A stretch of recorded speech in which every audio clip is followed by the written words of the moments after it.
Christmas Promise is an okay film. I personally didn't love it, but I also don't have any real specific points of criticism. I also think the film could be a real comfort for anybody who's going through something that our protagonist is also experiencing. This was released in 2021. It's directed by Fred Gerber, written by Kathy Kloves, and it stars Torrey DeVitto as Nicole and Dylan Bruce as Joe. And it starts off a year before the main narrative, and Nicole has everything. She is in love, she's getting the perfect house, and unfortunately, her fiance is in an accident and he dies. And then it's a year later, and it's obviously in the run up to Christmas. It is a very festive film. There is a decent amount of Christmas in it, much to the film's credit. And she's understandably still struggling with this grief. And part of the film is about her trying to move forward with her life and also processing her grief. And one of the ways she does this is to text her deceased fiance's mobile number, which I thought was a pretty interesting thing. And it made me wonder how many people might actually do something similar.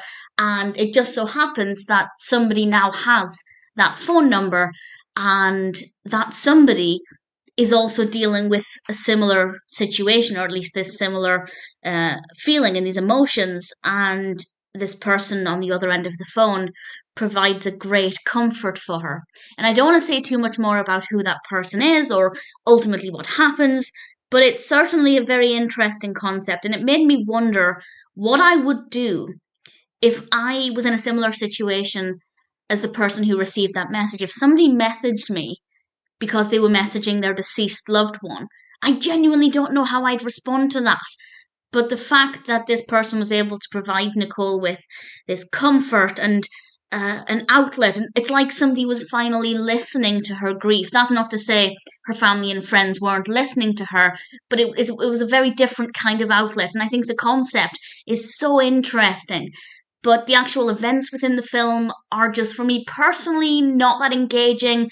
I feel like the film was just a little bit too heavy for what I was personally looking for. That's not to say I don't like Christmas films with a heavy tone, because I think they can be fantastic.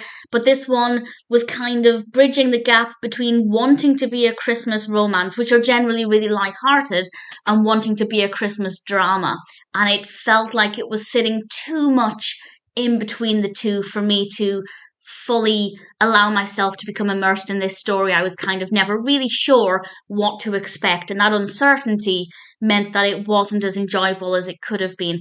But as I said, I think this can bring a real comfort for anybody who is in a similar situation to Nicole, who's going through this grief or anything similar to this, because it definitely provides this idea that there are other people out there who are going through something similar. And I think that comfort and reassurance could be a really great thing. Reassurance that there are ways of processing this and allowing yourself to move forward with your current situation. And I think it does a really good job in that respect. So for me personally, I didn't love it. The Christmas aspect I really liked, and Nicole is certainly a likable protagonist.